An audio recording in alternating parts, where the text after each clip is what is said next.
تذكر يوما كنت تعانق دمعة الفكر تناجي الله في صبر وترجو رحمة تسري فعاش القلب إخلاصا وصرت تحوم كالطير تحلق في ثقافات.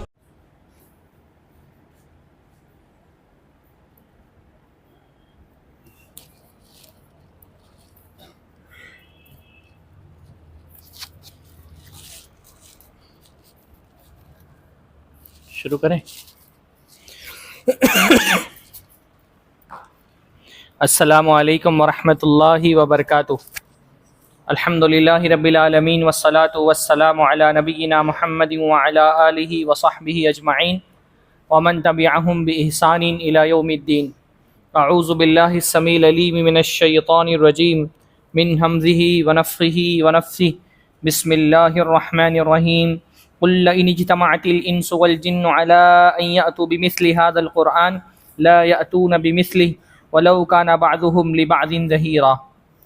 سب سے پہلے ہر طرح کی حمد اور ثنا، تعریف و توصیف، عظمت اور بزرگی، کبریائی اور بڑائی اللہ رب العزت کے لیے لائق اور زیبا ہے، جس کے فضل و احسان سے ہم اس بابرکت مجلس میں جمع ہوئے ہیں.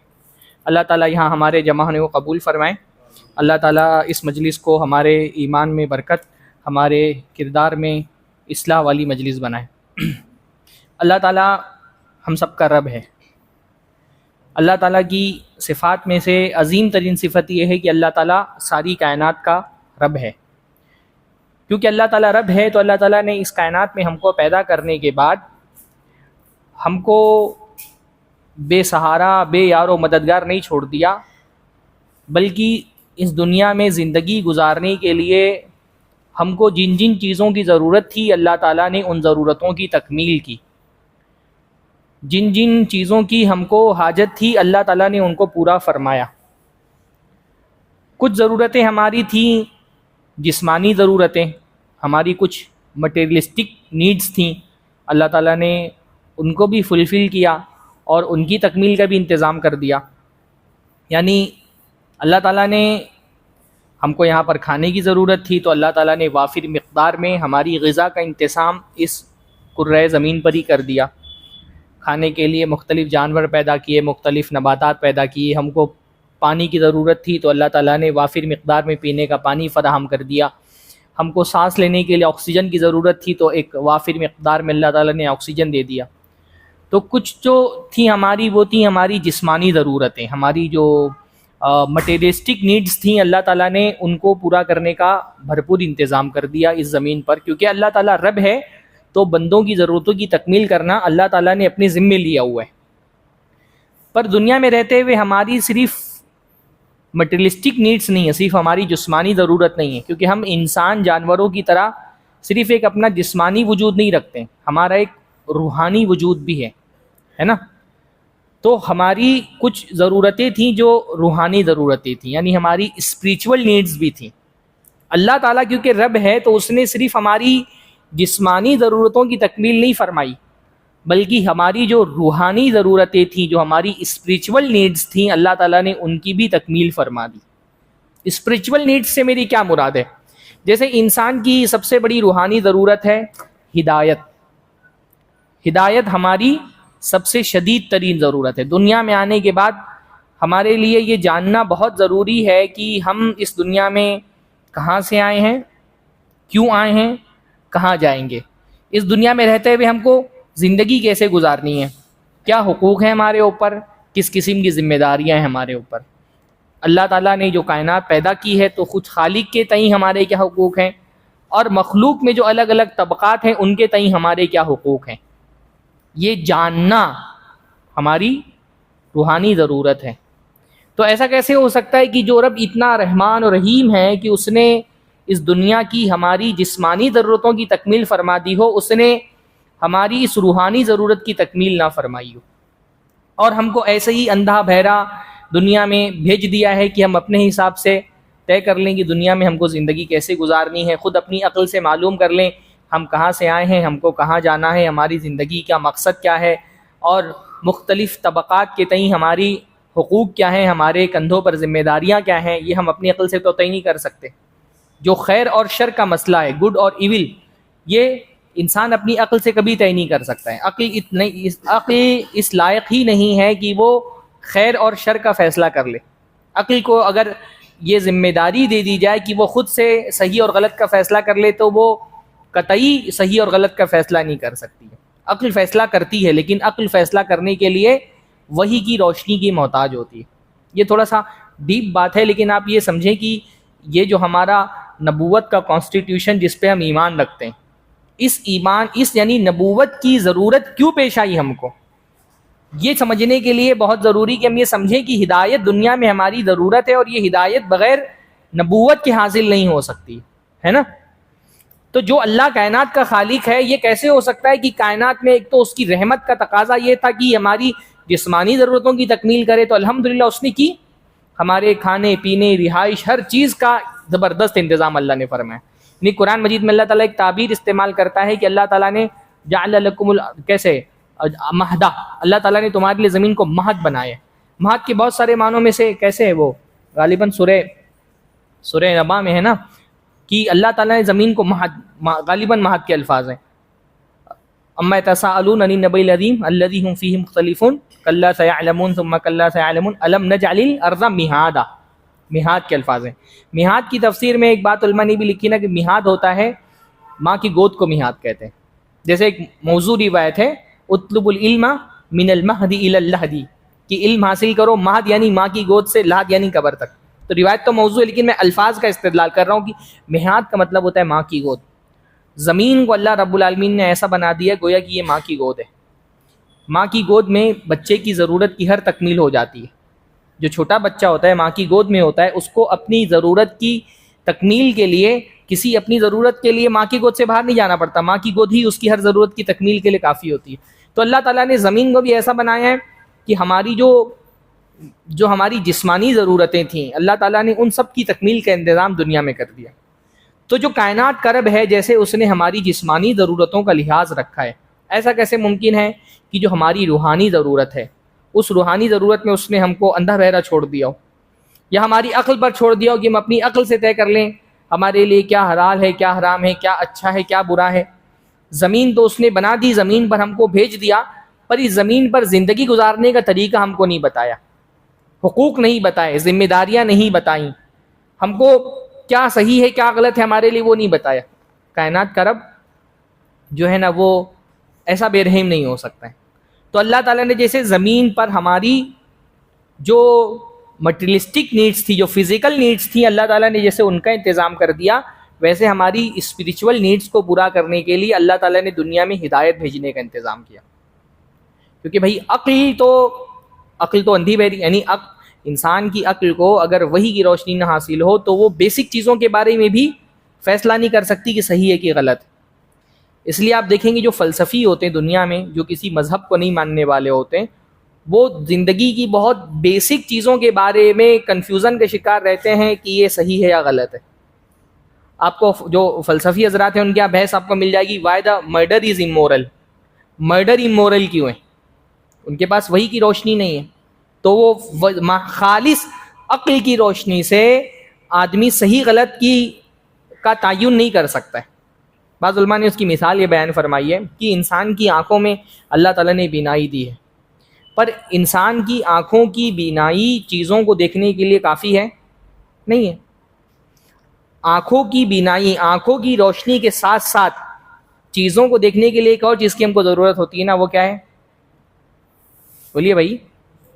ہاں، روشنی کی. خارج میں اگر روشنی نہ ہو، لائٹ اور ٹیوب لائٹ ساری بند کر دی جائے، تو کیا محض آپ آنکھوں کی بینائی سے چیزوں کو دیکھ سکتے ہیں؟ آنکھوں میں آپ کے روشنی ہے، آنکھوں میں دیکھنے کی صلاحیت ہے، لیکن خارج میں روشنی نہیں ہے. تو ایکسٹرنل اگر کوئی لائٹ نہ ہو تو صرف آنکھوں کی روشنی کسی فائدے کی نہیں ہوتی. ایسی علماء نے کہا ہے کہ آپ کی عقل میں سوچنے سمجھنے کی کتنی صلاحیت ہو، جب تک وہی کی روشنی نہ ہو باہر سے، اس کا آپ سہارا نہ لیں، محض عقل جو ہے وہ کسی چیز کے صحیح اور غلط ہونے کا فیصلہ نہیں کر سکتی. عقل کو کسی چیز کے صحیح اور غلط ہونے کا فیصلہ کرنے کے لیے وحی کی روشنی کی ضرورت ہوتی ہے. ورنہ آپ دیکھیں بہت بیسک چیزوں کے بارے میں آپ کو فلسفیوں کے بحثیں ملیں گی. مثلا اگر آپ کسی فلسفی سے مذہب کی کا سہارا لیے بغیر پوچھیں کسی عورت کو تماچا مارنا اور اس کو ریپ کرنا، تماچا مارنا یہ ریپ کرنے سے چھوٹا جرم کیوں ہے، یا ریپ کرنا تماچے مارنے سے بڑا جرم کیوں ہے؟ محض عقل کی روشنی میں انسان جواب نہیں دے سکتا ہے۔ ہم جو رشتوں کے تقدس ہوتے ہیں اس میں ہم یہ طے کرتے ہیں کہ بیٹا ماں سے شادی نہیں کر سکتا ہے، بھائی بہن سے شادی نہیں کر سکتا ہے، یہ تصورات تو مذہب نے دیے ہیں نا۔ خالص عقل پسند آدمی، عقل پرست آدمی اپنی عقل سے فیصلہ نہیں کر سکتا کہ رشتوں میں کون سے رشتے حلال ہونے چاہیے، کون سے حرام ہونے چاہیے۔ یہ فیصلہ تو مذاہب نے کیا ہے، شریعت نے کیا ہے، اللہ تعالیٰ کی آسمان کی روشنی میں یہ فیصلہ ہوتا ہے کہ کیا صحیح ہے کیا غلط ہے۔ تو محض عقل جو ہے وہ صحیح غلط کا تعین نہیں کر سکتی، حق باطل اچھے برے کا تعین نہیں کر سکتی۔ عقل کو صحیح اور غلط کے تعین کے لیے، صحیح اور غلط کے فیصلے کے لیے وحی کی روشنی کی ضرورت ہوتی ہے۔ تو اللہ تعالیٰ نے دنیا میں ہم کو بھیجا اور پھر ہماری جو ہدایت کی ضرورت تھی اس ہدایت کی ضرورت کی تکمیل کے لیے اللہ تعالیٰ نے کیا کیا؟ ہدایت بھیجی۔ کیسے بھیجی ہدایت؟ اللہ تعالیٰ ہر انسان سے پرسنل بات کر کے تو اس کو نہیں بتاتا ہے نا کیا صحیح ہے کیا غلط ہے، کیا اچھا ہے کیا برا ہے۔ تو اللہ تعالیٰ کیا کرتا ہے؟ نبیوں کو بھیجتا ہے۔ اللہ نے نبیوں کو بھیجا تاکہ وہ ہم تک کے اللہ تعالیٰ کا یہ پیغام پہنچا سکیں کہ ہمارے لیے حق کیا ہے، باطل کیا ہے، صحیح کیا ہے، غلط کیا ہے۔ اب جو انبیاء دنیا کے اندر آئے، کوئی بھی آدمی ایسے ہی کھڑے ہو کر کے تو نبوت کا دعویٰ نہیں کر سکتا ہے۔ جن کو اللہ تعالیٰ نے نبی بنا کر کے دنیا میں بھیجا، اللہ رب العالمین نے ان کو کچھ سائنس دیں، کچھ نشانیاں دیں، جو نشانیاں اس بات کی دلیل تھیں کہ یہ کوئی عام آدمی نہیں ہے، یہ اللہ تعالیٰ کی طرف سے اپوائنٹ کیا گیا نبی ہے اور رسول ہے، اور اس کے پاس اللہ تعالیٰ کی طرف سے آسمان سے خبریں آتی ہیں۔ کچھ نشانیاں دی گئی، جیسی بات ہے اگر یہ نشانیاں نہیں ہوتی تو کوئی بھی آدمی کھڑے ہو کر کے یہ بول سکتا تھا کہ میں اللہ تعالیٰ کی طرف سے نبی بنا کر کے بھیجا گیا ہوں اور اللہ تعالیٰ نے یہ پیغام دے کر کے بھیجا ہے۔ تو ظاہر سی بات ہے نبی اور غیر نبی میں فرق کرنے کے لیے اللہ تعالیٰ نے نبیوں کو کچھ نشانیاں دی، کچھ علامتیں دی، کچھ سائنس دیے جو اس بات کی علامت تھے کہ یہ اللہ کی طرف سے اپوائنٹ کیے گئے نبی ہیں۔ ان نشانیوں کو ہم کیا کہتے ہیں؟ معجزہ۔ ان نشانیوں کو ہم کیا کہتے ہیں؟ معجزہ۔ معجزہ کا مطلب، معجزہ عجز سے بنا ہے۔ معجزہ کا مطلب ہوتا ہے عاجز کر دینے والی چیز، ہرا دینے والی چیز، یعنی ایسی نشانی جو انسانیت کو عاجز کر دے اور انسان اس کا جواب نہ لا پائے۔ نبی ایسی نشانی لے کر کے آتا ہے کہ وہ کسی انسان کے بس میں نہیں ہوتا کہ اس معاملے میں اس کو ہرا سکے، ویسی چیز وہ لا کر کے دے سکے۔ اور یہ اس بات کی علامت ہوتے ہیں کہ یہ جو انسان ہے یہ عام انسان نہیں ہے، اس کو ایک ڈیوائن پاور اللہ تعالیٰ کی طرف سے حاصل ہے، ایک روحانی قوت حاصل ہے، اور وہ روحانی قوت ہی ہے جس کی بنیاد پر یہ نشانیاں دکھا رہے ہیں، ورنہ انسان، عام انسان وہ کام نہیں کر سکتا ہے نا۔ کسی معجزہ کا مطلب ہی یہی ہوتا ہے کہ اس نے لوگوں کو عاجز کر دیا۔ قرآن مجید میں معجزہ کا لفظ اس کے لیے استعمال نہیں ہوا ہے، قرآن میں عام طور پہ اس کے لیے آیت کا لفظ استعمال ہوتا ہے۔ آیت مطلب ہوتا ہے نشانی، یا برہان کا لفظ استعمال ہوتا ہے، یا دلیل کا لفظ استعمال ہوتا ہے۔ پر عام طور پہ جب ہم شریعت کی اصطلاح میں ان نشانیوں کو بیان کرتے ہیں تو ہم اس کے لیے کیا لفظ استعمال کرتے ہیں؟ معجزہ، عاجز کر دینے والی چیز، ایسی چیز جس نے نبیوں کی طرف سے دیے گئے دلیلوں نے عاجز کر دیا لوگوں کو، لوگ ہار گئے کہ ہم یہ نہیں کر سکتے جو یہ آدمی کر کے دکھا رہا ہے۔ اس کا مطلب یہ عام آدمی نہیں ہے، عام آدمی کی بس میں یہ بات ہے ہی نہیں، تو یہ اس کی نبوت کی دلیل ہے کہ یہ عام آدمی نہیں ہے، بلکہ خالق کائنات کی طرف سے اس کو اپوائنٹ کیا گیا ہے، اپنا پیغام بھیجنے کے لیے اللہ رب العالمین نے اس کو منتخب کیا ہے، تو اس کی قدرت کو اور اللہ تعالیٰ سے اس کے تعلق کو تسلیم کیا جائے۔ تو اللہ تعالیٰ نبیوں کو اپنے معجزات دے کر کے بھیجتا ہے۔ معجزات کے معاملے میں اللہ تعالیٰ کی یہ سنت ہے کہ اللہ تعالیٰ ہر نبی کو ایسا معجزہ دیتا ہے جو اس کے زمانے کے جو رائج علوم ہیں، جو سائنسز اس کے زمانے میں رائج ہوتی ہیں، وہ اس کے مشابہ ہوتے ہیں، تاکہ اس کے زمانے کے لوگ اس کو دیے گئے معجزے کو اچھے سے سمجھ سکیں۔ یہ اللہ تعالیٰ کی سنت رہی ہمیشہ۔ نبیوں کو ایسے معجزات دیے جاتے ہیں جو ان کے زمانے میں جو عام سائنسز ہوتی ہیں، جو عام علوم رائج ہوتے ہیں، وہ ان کے مشابہ ہوتا ہے، تاکہ اس معجزے کو دیکھ کر کے اس کے زمانے کے لوگ اس معجزے کو سمجھ سکیں۔ مثلا آپ دیکھیں حضرت یوسف علیہ السلام کو کیا معجزہ دیا گیا؟ بولیے بھائی، خواب کی تعبیر بتاتے تھے، وہ تعبیر رویا کا معجزہ دیا گیا، کیونکہ حضرت یوسف علیہ السلام کے زمانے میں کہانت اور جو جوتشی جس کو ہم کہتے ہیں، مستقبل کی خبریں دینے والے، یہ علوم بہت رائج تھے. خوابوں کی تعبیر بتانا، مستقبل کی خبریں بتانا، پریڈکشن کرنا فیوچر کے معاملات کو، تو ان کے زمانے میں یہ بہت عام تھا. کہانت بہت عام تھی. ان کو جو معجزہ دیا گیا وہ کہانت نہیں ہے، وہ جوتشی پن نہیں ہے، پر وہ اس سے مشابہ. اس لیے جب انہوں نے ایک خواب کی تعبیر بتائی، فوراً بادشاہ کو سمجھ میں آ گیا کہ یہ عام آدمی نہیں ہے، اس کی خواب کی تعبیر بالکل درست ہے. جبکہ بادشاہ کے قریبی جو دوسرے جوتشی تھے وہ تعبیر نہیں بتا سکے. حضرت موسیٰ علیہ السلام کے زمانے میں ان کو کیا معجزہ دیا گیا؟ عصا دیا گیا، وہ سانپ بن جا رہا ہے.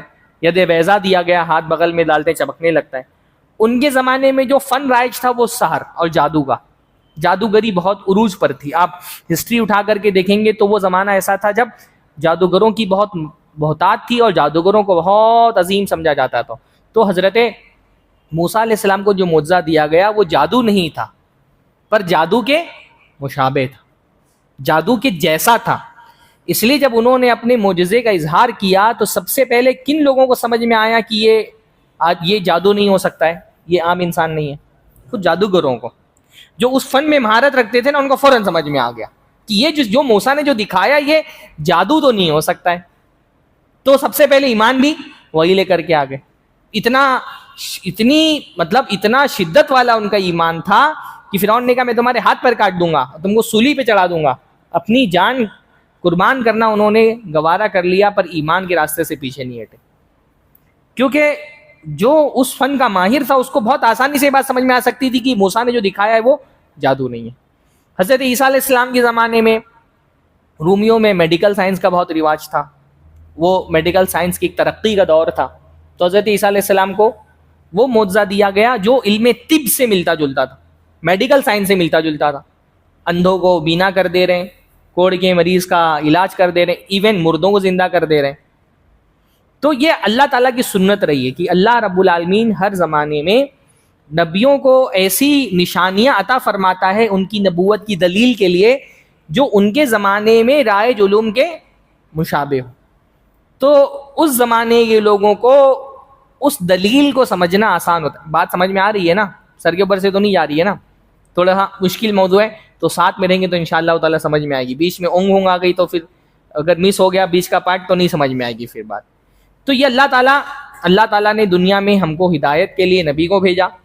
اب ظاہر سی بات ہے نبی ہونے کے لیے کوئی ثبوت چاہیے ہوتا ہے نا بھائی. گورنمنٹ جو ہے وہ ایک کرنسی جاری کرتی ہے. اب ایسے تو ہر کوئی کرنسی جاری کر لے گا، تو کیا کیا جاتا ہے؟ گورنمنٹ کیا کرتی ہے؟ اس کرنسی کو یہ ثابت کرنے کے لیے کہ گورنمنٹ کی طرف سے جاری کیا گیا ایک ٹینڈر ہے، کیا کرتی ہے گورنمنٹ اس کے لیے؟ اس میں کچھ سائنز رکھتی ہے نا، کچھ نشانیاں رکھتی ہیں جن کو دیکھ کر کے آپ سمجھ جاتے ہیں کہ بھائی یہ کسی عام انسان نے چھاپے خانے سے نکال کر کے نوٹ نہیں چھاپی ہے، بلکہ یہ گورنمنٹ کی طرف سے طے شدہ، گورنمنٹ کی طرف سے جو ہے وہ تحقیق شدہ یہ نوٹ ہے. تو جیسے نوٹ کی کچھ سائنز ہوتی ہے نا، ویسے اللہ تعالیٰ جب کسی نبی کو بھیجتا ہے تو ایسے تو کوئی بھی اٹھ کر کے کہہ دے گا کہ میں اللہ کا نبی ہوں. تو نبیوں کو کچھ نشانیاں دی جاتی ہیں جو اس بات کی علامت ہوتی ہیں کہ یہ عام انسان نہیں. عام انسان وہ نہیں کر سکتا جو نبی کر کے دکھاتا ہے. اور وہ کیوں کر کے دکھا لے جاتا ہے؟ کیونکہ اس کو اللہ تعالیٰ کی طرف سے اس کو وہ دیا جاتا ہے. وہ اللہ نے فرمایا کہ کوئی نبی اپنی طرف سے کوئی نشانی نہیں دے سکتا جب تک کہ اللہ تعالیٰ کا حکم نہ ہو، ہے نا. تو جو نبی نشانی لے کر کے آتا ہے وہ اس کی اپنا کوئی کرامت نہیں ہوتی، وہ اللہ تعالیٰ کی طرف سے ایک علامت ہوتی ہے اس کے دعوے کی حقانیت کو ثابت کرنے کے لیے کہ وہ اپنے دعوے میں سچا ہے کہ اللہ تعالیٰ کی طرف سے اس پر وحی آتی ہے. اب بھائی سب سے آخر میں اللہ کے نبی محمد الرسول اللہ صلی اللہ علیہ وسلم آئے. اللہ کے نبی صلی اللہ علیہ وسلم کے دور میں، اللہ کے نبی صلی اللہ علیہ وسلم کے دور میں سب سے رائج علوم کون سا تھا؟ سب سے رائج لوگوں میں سب سے کس فن کی چرچا لوگوں کے اندر تھی؟ جس قوم کے اندر اللہ کے نبی صلی اللہ علیہ وسلم کو بھیجا گیا اس قوم کی مہارت کس چیز میں تھی؟ حضرت موسیٰ علیہ السلام کے زمانے میں لوگوں کی مہارت جادو میں تھی. حضرت عیسیٰ علیہ السلام کے زمانے میں لوگوں کی مہارت جو ہے وہ میڈیکل سائنس میں تھی. حضرت یوسف علیہ السلام کے زمانے میں لوگ جوتشی اور کہانت میں ماہر تھے. اللہ کے نبی کے زمانے میں عرب کے لوگوں کی اسپیشلٹی کیا تھی؟ اسپیچ، زبان، کلام. عرب کے لوگ پڑھے لکھے نہیں تھے، لکھنا ان کو نہیں آتا تھا، پر زبان کی مہارت کا عربوں میں یہ عالم تھا کہ عرب کے لوگ اپنے علاوہ دوسرے لوگوں کو اجمی سمجھتے تھے. اجمی کا مطلب کیا ہوتا ہے؟ اجمی مطلب گونگا. ان کے حساب سے بولنے والا وہی ہے جو عربی بول رہا ہے. جس کو عربی بولنی نہیں آتی ان کے نزدیک وہ کیا تھا؟ ان کے نزدیک وہ گونگے کی طرح تھا. عربی کا مطلب ہی ہوتا ہے. عربی کا مطلب کیا ہوتا ہے؟ عرب کا مطلب ہوتا ہے اظہار، بولنا، ہے نا. عرب اگر کہا جائے تو عرب اعراب اسی سے بنا ہے، عربی بنا ہے. تو اعراب کا مطلب ہوتا ہے کسی چیز کا اظہار کرنا. عربی کا مطلب ہوتا ہے اظہار کرنا، یعنی بولنا. تو وہ سمجھتے تھے بولنے والا کون ہے. اس لیے قرآن مجید میں ہے نا عروباً اترابا، حوروں کی ایک جو ہے نا حوروں کی صفتوں میں سے ایک صفت آئی ہے عروبہ. تو عرب کا مطلب ہوتا ہے اظہار کرنا. وہ سمجھتے تھے کہ اپنی دل کی بات کا اظہار کرنا تو صرف عرب کے لوگ جانتے ہیں، صرف انہی کو بولنا آتا ہے. عربوں کے علاوہ جتنے بھی لوگ ہیں دنیا میں وہ سب کیا ہیں؟ ان کے حساب سے وہ گونگے، ان کے حساب سے ان کو بولنا نہیں آتا ہے. اور یہ اس لیے دیکھیں گے آپ کی اللہ کے نبی صلی اللہ علیہ وسلم کے زمانے میں جو شعراء تھے، شاعروں کی قدر اتنی زیادہ تھی کہ جیسے وہ کوئی نبی ہے. شاعروں کا احترام اتنا ہوتا تھا نا. جو بولنے کے فن، بولنے کا جو فن ہے، اس فن کا سب سے زیادہ اظہار کہاں ہوتا ہے؟ شاعری میں ہوتا ہے. کلام کا سب سے اعلیٰ اسلوب جس میں انسان اپنے دل کی بات کا اظہار کرتا ہے وہ کیا ہوتی ہے؟ شاعری ہوتی ہے. عربوں کے ہاں شعراء کی منزلت، ان کا مقام و مرتبہ اتنا بڑا تھا اور شعراء کا احترام اتنا زیادہ تھا کہ شاعروں کو لوگ ویسا مقام دیتے تھے جو قومیں اپنی نبیوں کو مقام دیتی ہیں. مطلب شاعروں کے احترام کا اندازہ اس بات سے لگائیے کہ عرب میں ہر سال جو ہے نا میلے لگتے تھے، سالانہ میلے لگتے تھے. اس میں شاعری کا مقابلہ ہوتا تھا. تو جس کا قصیدہ سب سے اعلیٰ ہوتا تھا، جس کی شاعری سب سے اچھی ہوتی تھی، اس شاعری کو لے جا کر کے کعبہ کی دیوار پہ لٹکایا جاتا تھا. شاعری کا ان کے یہاں پہ یہ مقام تھا. ہاں، ہم لوگ مدرسے میں کتاب پڑھتے ہیں المعلقات السبع، یہ 7 معلقات اس کو کہتے ہیں. یعنی وہ 7 قصیدے جن کو کسی زمانے میں اعلیٰ ترین قصیدہ ہونے کی وجہ سے کعبہ پر لٹکایا گیا تھا زمانے جاہلیت کے، ان کو کمپائل کیا گیا ایک بک میں، اور وہ جو عربی ادب کی بہت اعلیٰ ترین کتاب ہے اس کو پڑھایا جاتا ہے. عربوں کی شاعری سمجھ، کیونکہ قرآن مجید اسی زبان میں نازل ہوا ہے. تو قرآن مجید سمجھنے کے لیے ایک چیز جس میں مہارت بہت ضروری ہے وہ عربوں کی زبان ہے. تو شاعروں کا بہت، شاعر تو چھوڑیے آپ، عربوں یعنی آپ دیکھیں گے کہ اللہ کے نبی صلی اللہ علیہ وسلم جس دور میں مبعوث کیے گئے اس زمانے میں عام انسان بھی جو گفتگو کا جو اسلوب ہوتا تھا نا وہ بہت پیارا ہوتا تھا. بہت، یعنی فصاحت اور بلاغت جس کو کہا جاتا ہے، ایلیکوینس. عام آدمی بھی بہت ایلیکوینٹ زبان بولتا تھا. مجھے یاد آ رہا ہے اللہ کے نبی صلی اللہ علیہ وسلم کی ایک صحابیہ اللہ کے نبی کے پاس آئیں. یعنی آپ دیکھیے گی اب ہمارے یہاں کیونکہ زبان کی مٹھاس اور زبان کی فصاحت اور بلاغت یہ کوئی قابل تعریف چیز نہیں رہ گئی، تو گفتگو میں تو لوگوں کے وہ اسلوب نہیں ملتا ہے، پر عربوں میں تھا. تو ان کے یہاں آپ دیکھیے کہ عام سی عورت اپنے مسئلے کا، اپنی بات کا اظہار کیسے کرتی تھی.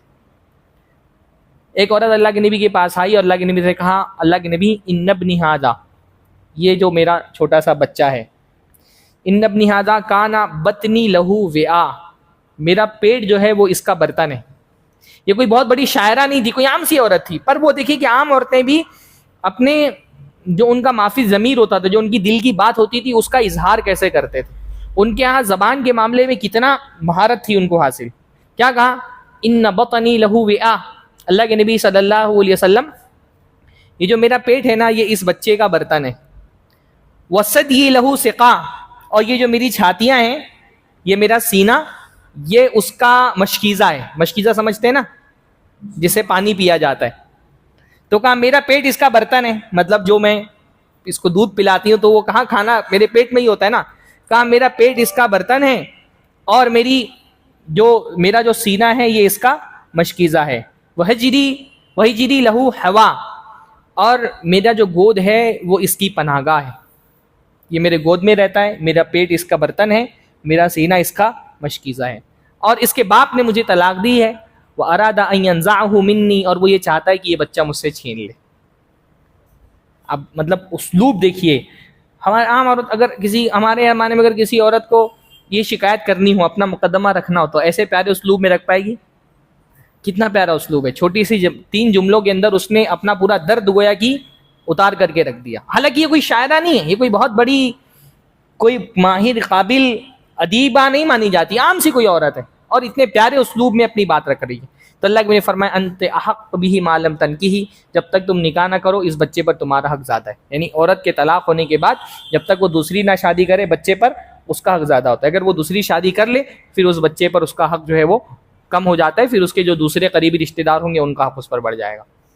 تو یہ اسلوب کی چاشنی دیکھیے، یعنی کوئی بات کرنے کے لیے جو ایک زبان میں مٹھاس ہونی چاہیے، جو ایک اظہار کا سلیقہ ہونا چاہیے، یہ عربوں کے اندر بہت. اسی لیے عربوں میں شعراء کی اتنی اہمیت تھی نا کہ بعض مرتبہ ایک ایک قصیدے کی وجہ سے جنگیں چھڑ جاتی تھی. عربوں میں ایک جنگ ہوئی جس کا جنگ کہا جاتا ہے، جس جنگ کا نام ہے حرب بسوس، بسوس کی جنگ. ایک جنگ جو تقریباً 40 سال تک چلی. یہ جنگ کیوں ہوئی تھی؟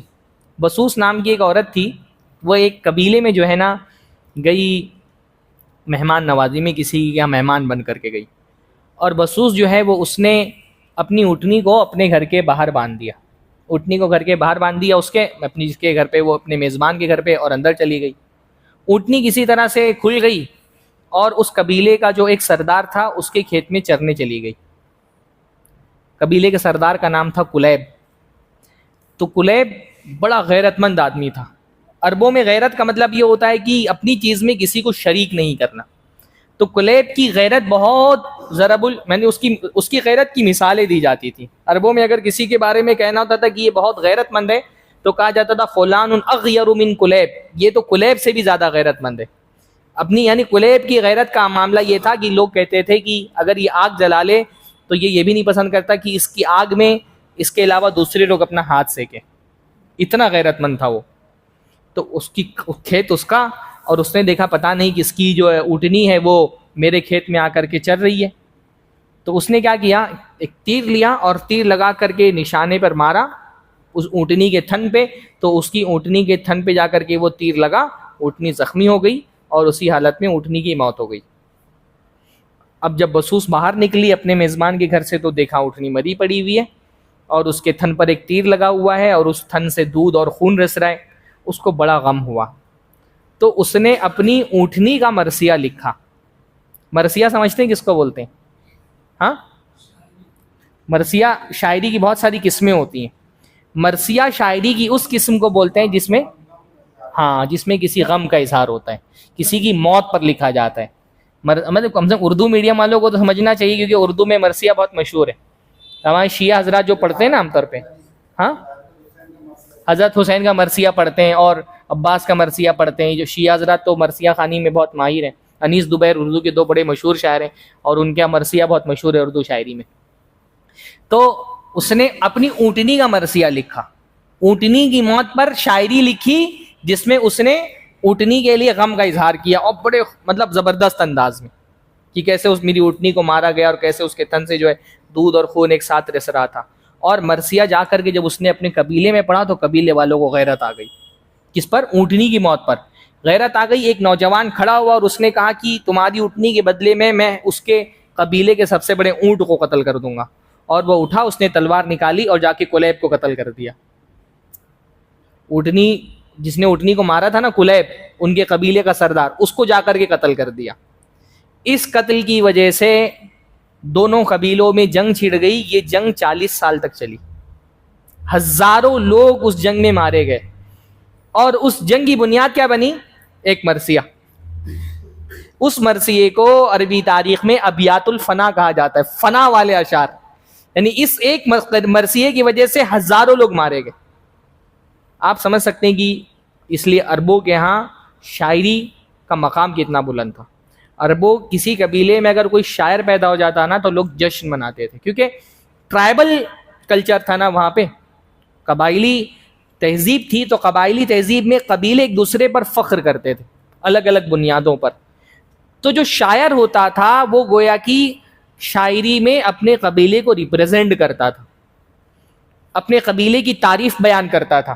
یہ ان کے درمیان قبائلی تعصب اور قبائلی تنافس بہت مقابلہ آ رہی تھی. ہر قبیلہ اپنے آپ کو بڑا بنانے کی کوشش کرتا تھا، اور بڑا بنانے کی اس دور میں سب سے مؤثر ہتھیار کیا تھا ان کے زمانے میں؟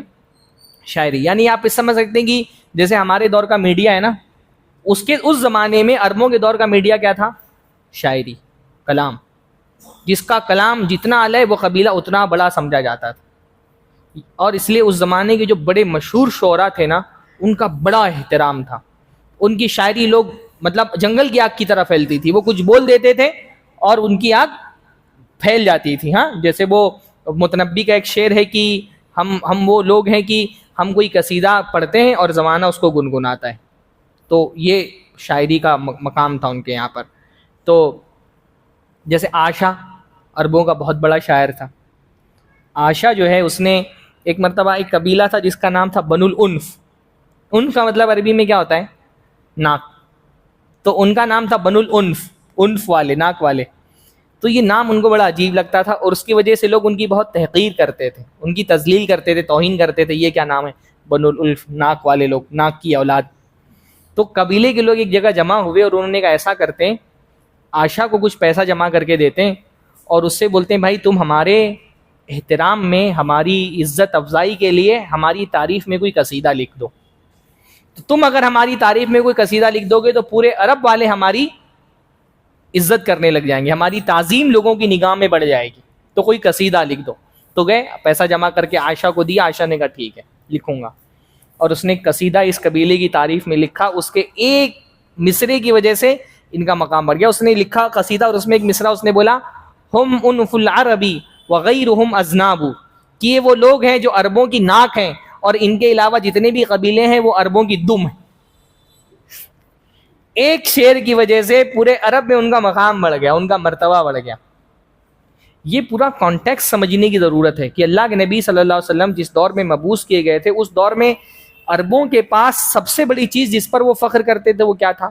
وہ ان کا زبان تھا، ان کی ایلکوینسی. اچھا عربی زبان اپنے مزاج کے اعتبار سے بھی اور زبانوں سے بہت مختلف ہے نا. یعنی آپ عربی زبان کا معاملہ دیکھیں، عربی زبان میں سب سے بڑی بات عربی زبان کی خصوصیت ہے کہ عربی زبان میں الفاظ کا ذخیرہ بہت زیادہ ہے، ووکیبلری بہت زیادہ ہے. عربی زبان کی جو ووکیبلری ہے نا دنیا میں کوئی زبان اس معاملے میں اس کی برابری نہیں کر سکتی. یعنی بعض لوگوں نے جو ہے نا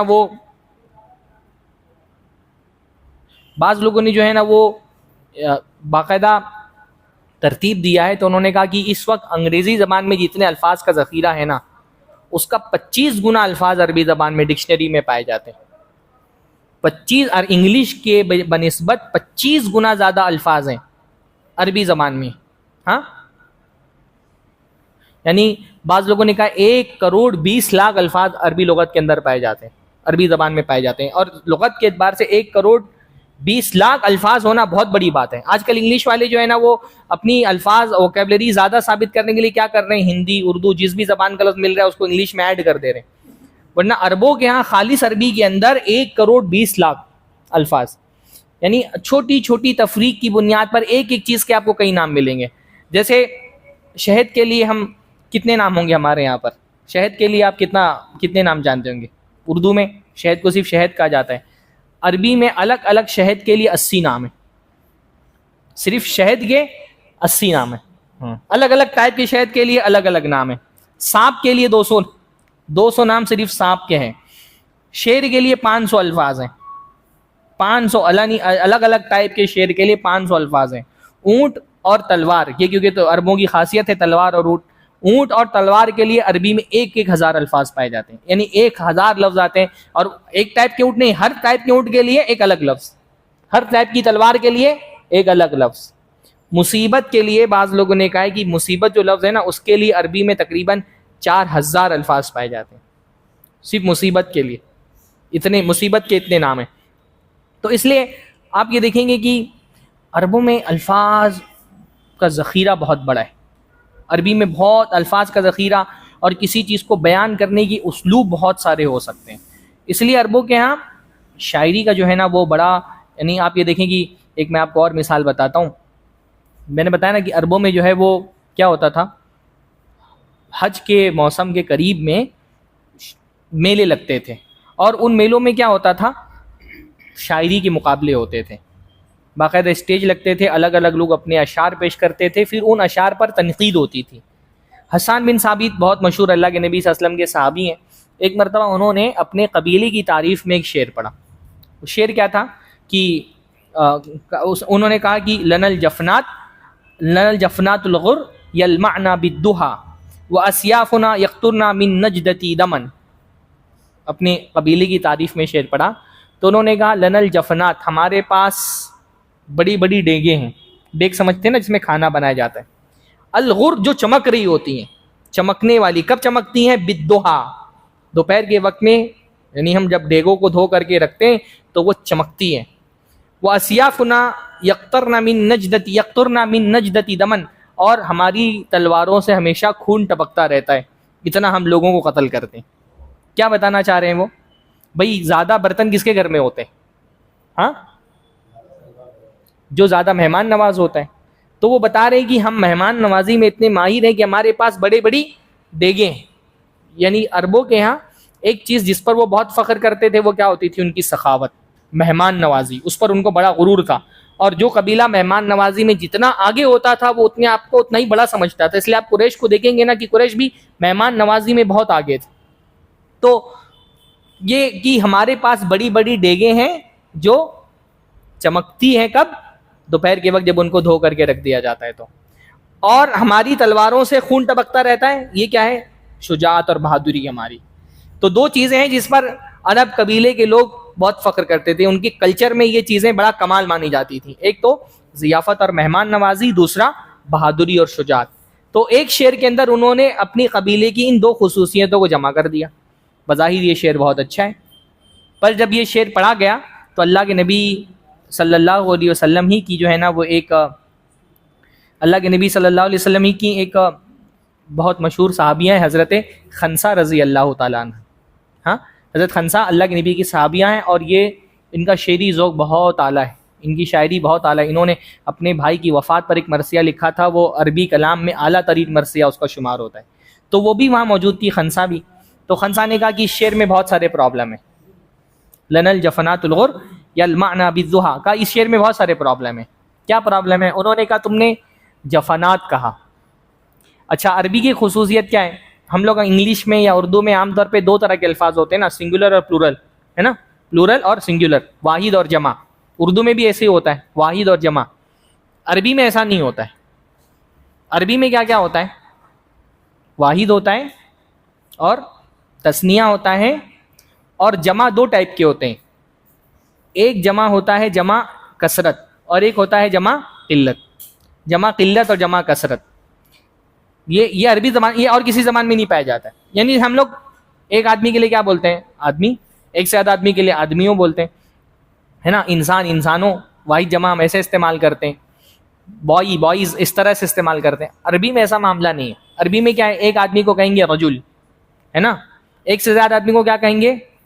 رجلانی، یعنی دو آدمیوں کو رجلانی کہیں گے. پھر دو سے زائد کے لیے جمع پلورل آتا ہے. پھر کچھ الفاظ وہ ہوتے ہیں جس میں جمع میں اگر جمع کم ہے تو اس کے لیے جمع قلت کا صیغہ آتا ہے. یعنی جب وہ کہا جاتا ہے تو اس میں 3 سے لے کر کے 9 تک کے مراد ہوتے ہیں جمع قلت میں. اور جمع کثرت میں کیا ہوتا ہے؟ 9 سے زائد مراد ہوتے ہیں. اسی عربی زبان کی خصوصیت ہے. تو انہوں نے کہا تم نے جفنات کہا. جفنات جو ہے وہ جمع قلت ہے. یعنی اس کا مطلب تمہارے قبیلے میں 3 سے لے کر کے 9 تک ہی برتن پائے جاتے ہیں. تو اگر تم جفانن بولتے تو تعریف ہوتی کہ بہت سارے 9 سے زائد ہیں. پر تم نے جفنات کہا تو جفنات میں یہ پرابلم ہے، یہ عیب ہے کہ وہ تو صرف 3 سے لے کر 9 تک برتنوں کو ہی جفنات کہا جائے گا. پھر انہوں نے کہا تم نے کہا یلمعنا بالضحى کہ یہ تمہاری جو برتن ہے وہ دوپہر کے وقت میں چمکتے ہیں. تو دوپہر کے وقت میں کسی چیز کا چمکنا وہ کوئی جو ہے وہ کمال کی بات نہیں ہے. کمال تو یہ ہوتا تم کہتے کہ وہ رات میں چمکتے ہیں. کوئی چیز اگر رات میں چمکے تو کمال ہے، دوپہر میں اس کا چمکنا کوئی کمال نہیں. تم نے یہ کہا کہ اسیاف، اسیاف جو ہے وہ جمع قلت ہے. سیف کا مطلب ہوتا ہے تلوار. تو اسیاف کہتے ہیں 3 سے لے کر 9 تک تلوار کو. تو کہتے ہیں کہ تم نے اگر اسیاف کہا، اگر تم سیوف کہتے کہ بہت ساری تلواریں، یہ تو جمع قلت ہو گیا. تم نے یقترنا کہا، یقترنا مطلب قطرہ قطرہ ٹپکنا. اگر یجرینا کہتے کہ جاری رہتا ہے خون، بہتا ہے خون، تب کلام کے اندر حسن پیدا ہوتا. ہاں، تو یہ ایک چھوٹی سی شاعری میں 3-4 عیب نکال کر کے رکھ دیا انہوں نے. یہ پوری صورتحال تھی. عربوں کو اپنی زبان پر اتنی اتھارٹی اور اتنی مضبوطی حاصل تھی. اس پوری صورتحال میں آپ سمجھیں کہ اللہ کے نبی صلی اللہ علیہ وسلم ایک کلام پیش کر رہے ہیں، اور اللہ کے نبی صلی اللہ علیہ وسلم کہہ رہے ہیں کہ یہ کلام میرا نہیں ہے بلکہ کائنات کے خالق کا ہے. اور دلیل کیا دے رہے ہیں کہ تم اس کلام کے جیسا کوئی کلام پیش کر کے دکھاؤ، یا اس کلام میں کوئی عیب نکال کر کے دکھاؤ، کہ اس کلام میں کوئی عیب ہے یا ایسا کوئی کلام اس جیسا پیش کر کے دکھاؤ. ایک ایسے ماحول میں جب ایک بڑا شاعر ایک شاعری کر رہا ہے اور اس کی شاعری میں 3-4 نقص نکال کر کے رکھ دیا ایک اکیلی خاتون نے، آپ سوچیں کہ یہ کتنی بڑی بات تھی کہ اللہ کے نبی صلی اللہ علیہ وسلم نے ایک کلام پیش کیا، اور اللہ کے نبی نے چیلنج کیا کہ اس میں کوئی عیب نکال کر کے دکھاؤ یا اس جیسا کوئی کلام پیش کر کے دکھاؤ. پورا عرب عاجز ہو کر کے رہ گیا، لیکن اللہ کے نبی کے کلام کی طرح، یعنی اللہ تعالیٰ کے کلام کی طرح کوئی ایک کلام پیش نہیں کر سکتا. اس لیے اللہ کے نبی صلی اللہ علیہ وسلم کو جو معجزہ دیا گیا وہ کیا تھا؟ کلام. اللہ کے نبی صلی اللہ علیہ وسلم نے اس لیے ایک حدیث کے اندر فرمایا کہ ہر نبی کو ایسا ما من الانبیاء نبی الا اعطی ما مثلہ آمن علیہ البشر. ہر نبی کو جو معجزہ دیا گیا، جتنا بڑا معجزہ تھا اتنی ہی زیادہ لوگ اس پر ایمان لے کر کے آئے. وانما کان الذی اوتیت وحیا، اور مجھے جو دیا گیا ہے معجزہ وہ کیا ہے؟ بس ایک وحی ہے. حالانکہ اللہ کے نبی کو اور بھی معجزات دیے گئے، پر قرآن کا معجزہ اتنا اسٹرانگ معجزہ ہے کہ اللہ کے نبی نے اور سارے معجزات کو اس کو کاؤنٹ ہی نہیں کیا. اللہ کے نبی نے کہا مجھے صرف ایک معجزہ دیا گیا ہے، وہ کیا ہے؟ وحیا اوحاہ اللہ الیہ. مجھے صرف ایک معجزہ، اور انما کہا نا، انما کے معنی ہوتے صرف، مجھے صرف ایک معجزہ دیا گیا. حالانکہ اللہ کے نبی کے معجزات کی لسٹ اتنی لمبی ہے نا.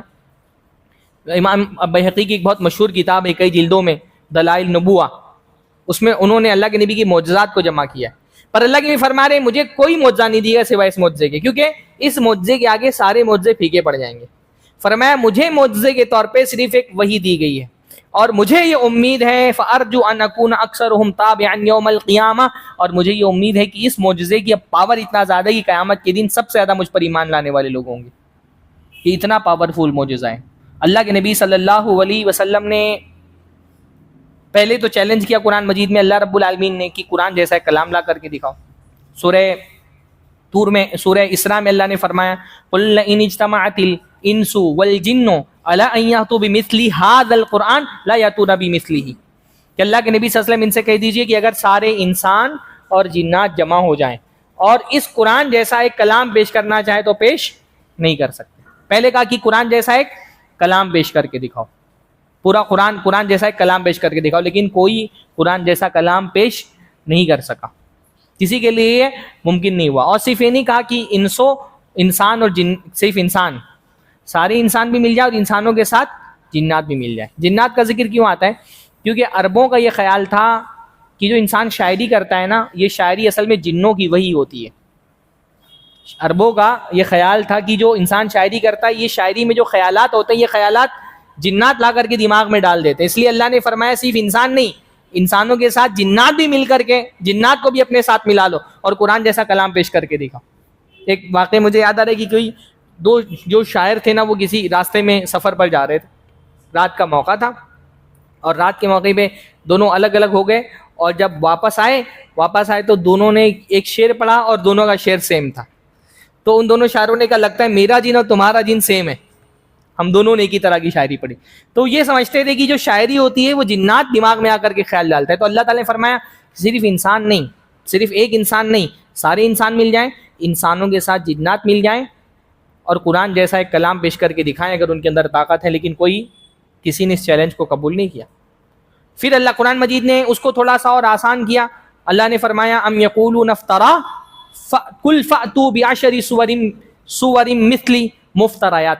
یہ کہتے ہیں کہ آپ نے اس کلام کو اپنی طرف سے گڑھ لیا ہے، اللہ تعالیٰ نے یہ کلام آپ پہ نازل نہیں کیا، آپ گڑھ کر کے پیش کر رہے ہیں. تو ٹھیک ہے، تم بھی جیسی 10 صورتیں لا کر کے دکھا دو. پہلے کہا پورا قرآن لا کر کے دکھاؤ، جب کلام لانے پر وہ قادر نہیں ہوئے تو کیا کہا 10 صورتیں قرآن جیسی بنا کر کے دکھاؤ اگر تم کو لگتا ہے کہ کوئی انسان ایسا کلام بنا سکتا ہے. جب 10 صورتیں بھی نہیں بنا سکے، آخر میں اللہ نے چیلنج کیا ام یقولون افترا قل فأتوا بسورۃ مثلہ. یہ کہتے ہیں کہ آپ نے اس کو گڑھ لیا ہے تو ان سے کہو قرآن جیسی ایک صورت بنا کر کے دکھاؤ. قرآن کی جو سب سے چھوٹی صورت ہے وہ کتنی آیتوں پر مشتمل ہے؟ 3 آیتوں پر. 3 آیتیں کم سے کم ہوتی ہے نا ایک صورت میں. ایک صورت بنا کر کے دکھاؤ اگر تم اس دعوے میں سچے ہو کہ قرآن جیسا کوئی کلام انسان بھی کر سکتا ہے. 3 صورتیں بنا کر کے دکھاؤ. بلکہ آگے سورہ بقرہ میں اللہ نے فرمایا, اب یہ مدنی صورت شروع ہو گئی نا, آخری مرحلے میں جو آخری سٹیج تھا اس میں اللہ تعالیٰ نے چیلنج کیا, وَإِن كُنتُمْ فِي رَيْبٍ مِّمَّا نَزَّلْنَا عَلَىٰ عَبْدِنَا فَأْتُوا بِسُورَةٍ مِّن مِّثْلِهِ. اگر تمہارے اندر اس بات کا شک موجود ہے کہ جو ہم نے اپنے بندے پر نازل کیا ہے وہ میرا کلام نہیں ہے, فَأْتُوا بِسُورَةٍ مِّن مِّثْلِهِ, تو اس کے جیسی کچھ تو اس سے ملتی جلتی ایک صورت بنا کر کے دکھاؤ.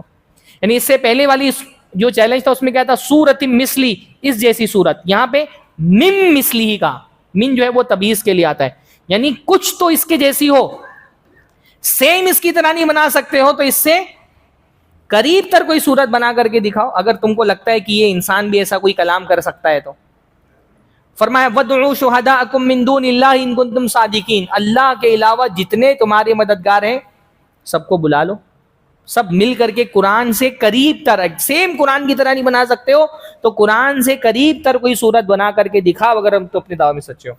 تو نے فرمایا فَإِن لَّمْ تَفْعَلُوا, پھر اگر تم یہ کام نہ کر سکو, وَلَن تَفْعَلُوا, اور تم یہ کبھی نہیں کر سکو گے. قرآن مجید نے صرف چیلنج نہیں کیا, قرآن نے پریڈکشن دیا ہے.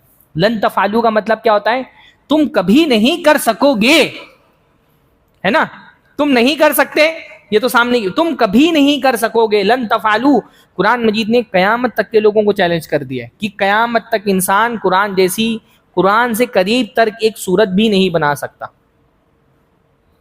تو اللہ تعالیٰ, تو اس جہنم کے لیے سے ڈر جاؤ جس کو اللہ تعالیٰ نے ان لوگوں کے لیے بنایا ہے جو اللہ کی کتاب کا انکار کرنے والے, اور اس کا ایندھن جو ہے وہ انسان اور پتھر ہے. تو آپ دیکھیں عربوں نے ہر طرح سے اللہ کے نبی صلی اللہ علیہ وسلم کا مقابلہ کیا, ذہنی اذیتیں دی, جسمانی اذیتیں دی, قتل کیا اللہ کے نبی صلی اللہ علیہ وسلم کے ماننے والوں کو, جنگیں ہوئی, خود بھی قتل ہوئے, سیاسی طور پہ مغلوب ہو گئے, سب ہوا, سب انہوں نے اپنی مخالفت کے آخری حد تک گئے. یہ سب ان کو کرنا ہی نہیں پڑتا. اللہ کے نبی کی پوری تحریک کو دبانے کے لیے صرف اتنا سا چیلنج وہ قبول کر لیتے کہ ہم قرآن جیسی ایک صورت بنا کر کے دے دیں گے, ساری تحریک اللہ کے نبی صلی اللہ علیہ وسلم کی دب جاتی, اللہ کے نبی صلی اللہ علیہ وسلم کا پورا کارواں رک جاتا, اور کچھ ان کو کرنا ہی نہیں تھا. اللہ کے نبی صلی اللہ علیہ وسلم کی پوری تحریک کو روکنے کے لیے صرف ایک کام ان کو کرنا تھا, کیا, قرآن جیسی ایک صورت بنا کر کے دینی تھی.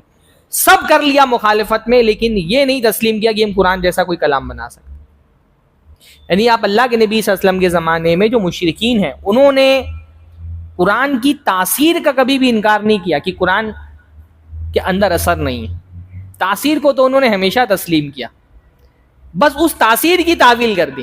انہوں نے کہا یہ جادو ہے, یہ نہیں کہا کہ اس کے اندر اثر نہیں ہے, اس کی اثر انگیزی کا, اس کے امپیکٹ کا انکار نہیں کیا.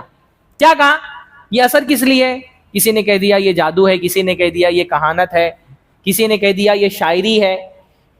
الگ الگ لوگوں نے الگ الگ تعویلیں کی, پر یہ کسی نے بھی نہیں کہا کہ اس کلام کے اندر کوئی اثر نہیں ہے. یہ تو سب تسلیم کیا, انہوں نے یہ تسلیم کیا, انہوں نے اس کو مان لیا کہ قرآن جیسا کلام نہیں بنایا جا سکتا, قرآن جیسی صورت نہیں بنائی جا سکتی.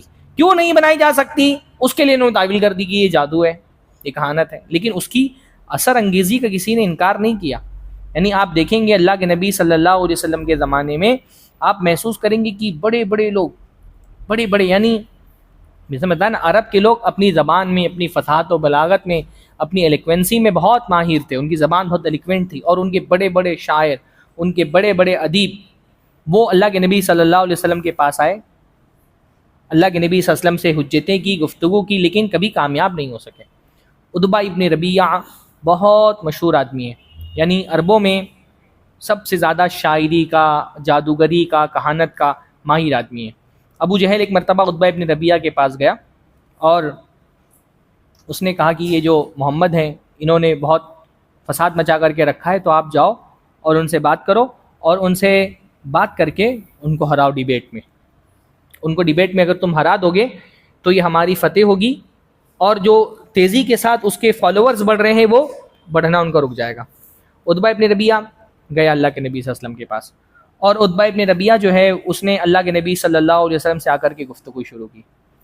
اس نے کہا محمد انت خیر ام قصی ابن کلاب, تم بہتر ہو یا قصی ابن کلاب بہتر تھا.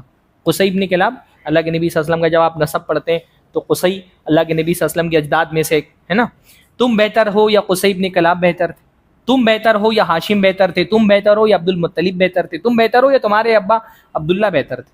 مطلب کیا ہے؟ تم ایک دین پیش کر رہے ہو جو دین قصی بن کلاب کے دین کے خلاف ہے، ہاشم کے دین کے خلاف ہے، عبداللہ کے دین کے خلاف ہے، تو کیا تم ان سے زیادہ جاننے والے ہو؟ اللہ کے نبی صلی اللہ علیہ وسلم پر ایک دباؤ ڈال رہے ہیں، کیونکہ آبا و اجداد کی عظمت کے وہ بہت قائل تھے، تو آبا و اجداد کا نام لے کر کے اللہ کے نبی پر جو ہے نا وہ ایک دباؤ ڈالنے کی کوشش کر رہے ہیں. کہا کہ تم ہمارے معبودوں کو برا بھلا کہتے ہو، گالیاں دیتے ہو، ہمارے آبا و اجداد کو گمراہ قرار دیتے ہو، ہمارے سمجھداروں کو بے وقوف قرار دیتے ہو، ہمارے دین کی مذمت کرتے ہو. کیوں کر رہے ہو؟ یہی دین تو تمہارے باپ دادوں کا بھی دین تھا، تم اپنے باپ دادوں کے دین کے خلاف ہو گئے، ہمارے باپ دادوں کو گمراہ قرار دے رہے ہو. پھر اس کے بعد کہا کہ تم کو چاہیے کیا؟ اگر تم کو ریاست چاہیے، تم کو اگر حکومت اور اقتدار چاہیے تو تم کہو، تو جب تک کہ تم چاہو گے ہم تم کو اپنا رئیس بنا کر کے، سردار بنا کر کے رکھیں گے. اگر تم کوئی عورتوں کی خواہش ہے تو ہم تم کو 10 عورتوں سے شادی کرا دیں گے، قریش کی جن عورتوں کو تم پسند کرو ان سے تمہاری شادی کرا دیں گے. اللہ کے نبی صلی اللہ علیہ وسلم کے انٹینشن پہ حملہ کرنا شروع کیا اس نے، اور پوری قریش کی مجلس جو ہے نا وہ دور سے کھڑے ہو کر کے عتبہ ابن ربیعہ کو دیکھ رہی کہ وہ اللہ کے نبی صلی اللہ علیہ وسلم سے بات کر رہے ہیں. کہا کہ اگر تم کو مال چاہیے تو ہم تم کو اتنا مال دے دیں گے کہ زندگی بھر کے لیے تم اس کے بعد مال کی ضرورت مند نہیں رہ جاؤ گے. اگر تم کو لگتا ہے کہ تمہارے اوپر کوئی جن طاری ہو گیا ہے تو تم کہو تو بہترین راقی سے اس کا علاج کرا دیں گے.